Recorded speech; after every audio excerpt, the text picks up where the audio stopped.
I can't wait to start with this video. The cartoon update released on March the 3rd of 2025 is possibly the best update we've had in the last 3 years.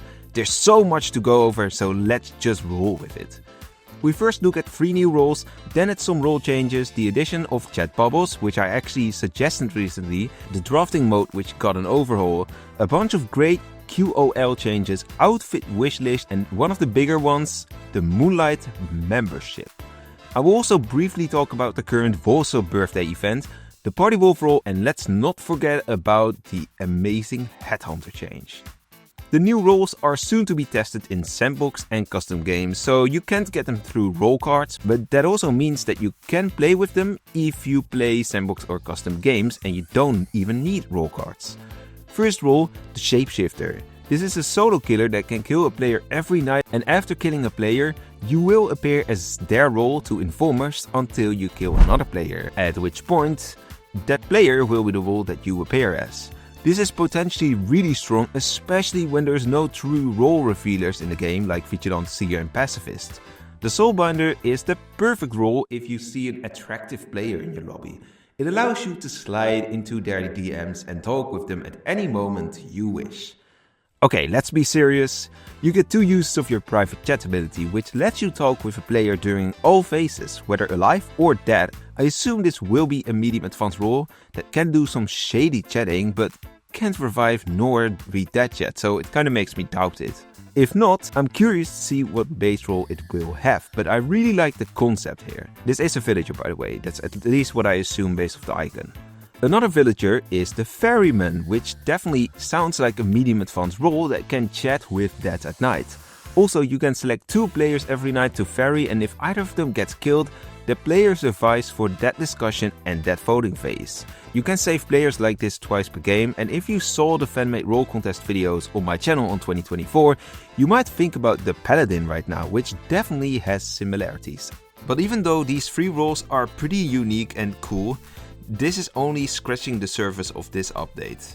The most important stuff is yet to come, namely, such as the Headhunter change. When the game starts, players who are not your target will be darkened so that you can notice your target a bit better. Okay, not that change. Of course, the big one is that the Headhunter is no longer going to be village-sided.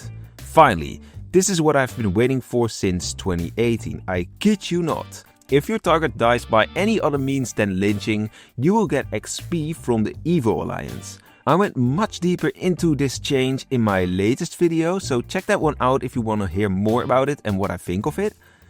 But let's move on for now because there's so much more. Siren can now entrance new players when there is already players you marked. That's really useful sometimes. Detective and Analyst can also change their selection as long as they only select one person. The bell ringer can just click on a player now to give them a bell instead of doing it through a button. Then the next feature, chat bubbles. Chat bubbles is a feature that I recently suggested to Philip as I had a discussion with someone who thought it was hard to see what's going on in the game of Wolvesville. He being someone who sometimes watches Joker streams on Twitch, but didn't play the game. And here we go, it's now a setting. The goal of chat bubbles is that wherever you show this game to a friend or make content about a game like me, it's easier for the viewer to see what is being said. Also, it can be really nice for if you have a limited vision, since this text is arguably more visible than the small thing you can see on the left of the screen. Keep in mind, this is a setting, you don't have to play with this if you don't like it. One of the most popular crazy game modes, drafting, also received a rework, and wow, it got even better.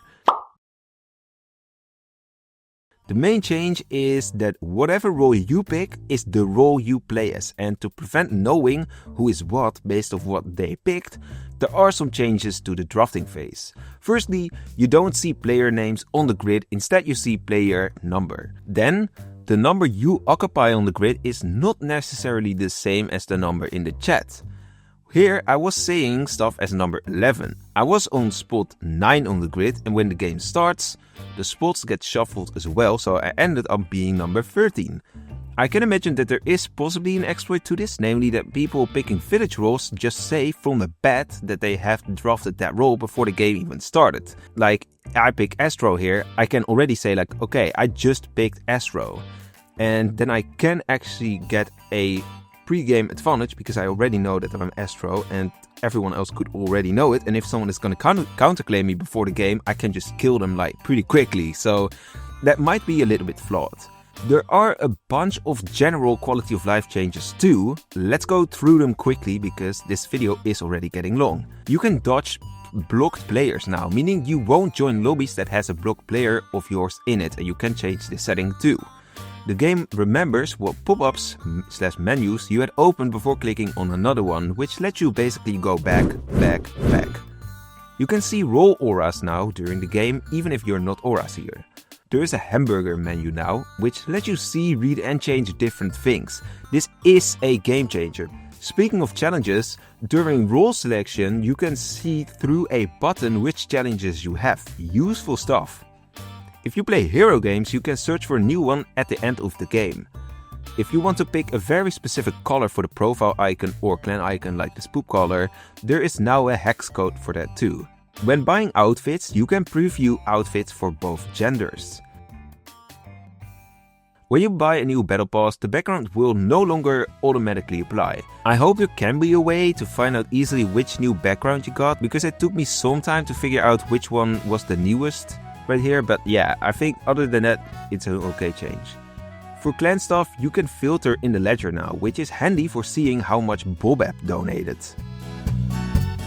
Row skins are no longer tied to your avatar, meaning you can easily select which one you want to use without changing anything to the avatar. Then we have another major addition, namely being the outfit wishlist. This is a big addition that I'd imagine is really useful for people who collect cosmetics. If you go to the shop menu, you can go through different categories of goods like limited outfits, base role offers, advanced role offers, etc. If one of them shows up in the shop, you get notified, which allows you then to buy it with gems or real money.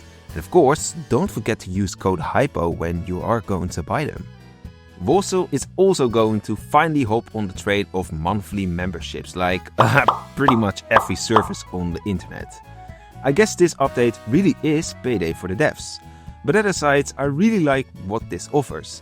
When you have it, you get one limited outfit, one body paint, one profile icon border on the first of every month, and 500 gems and 10 challenge reroll vouchers when your subscription renews. Additionally, you get 10% bonus XP for every single game you play, but honestly, if you want to get more XP and you want to pay for that, the double XP offer is way better here in my opinion. If you cancel your subscription, you keep all the items that you have gotten so far, but the XP boost and the monthly stuff will stop, so you will not gain anything anymore, but you will still keep the profile, borders, the outfits and whatnot. Let's end this video on a festive note, if this wasn't already worth a party on its own.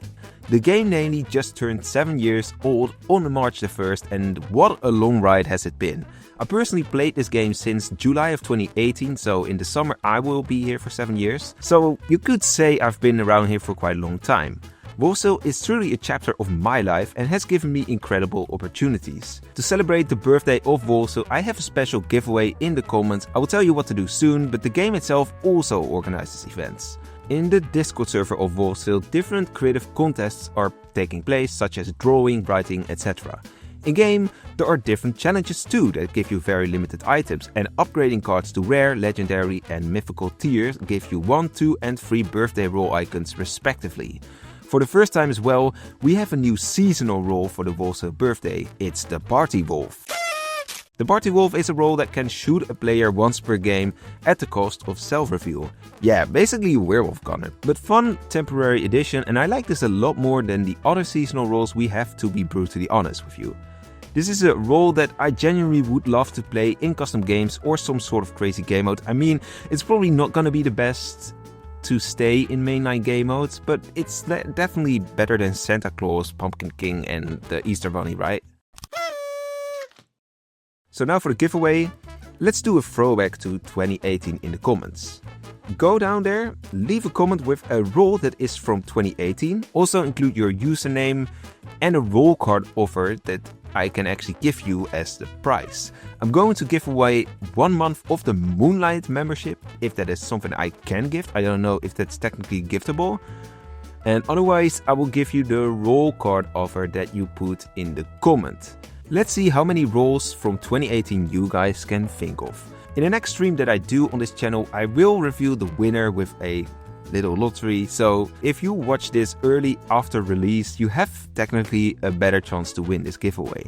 What also gives you a better chance to win the giveaway is if you click on this video right here, in which I talk about everything that was added in 2018 in Wolvesville, or back then Werewolf Online. Or you can just go play the game, whatever you like to do. See you later and don't be a traitor. Goodbye.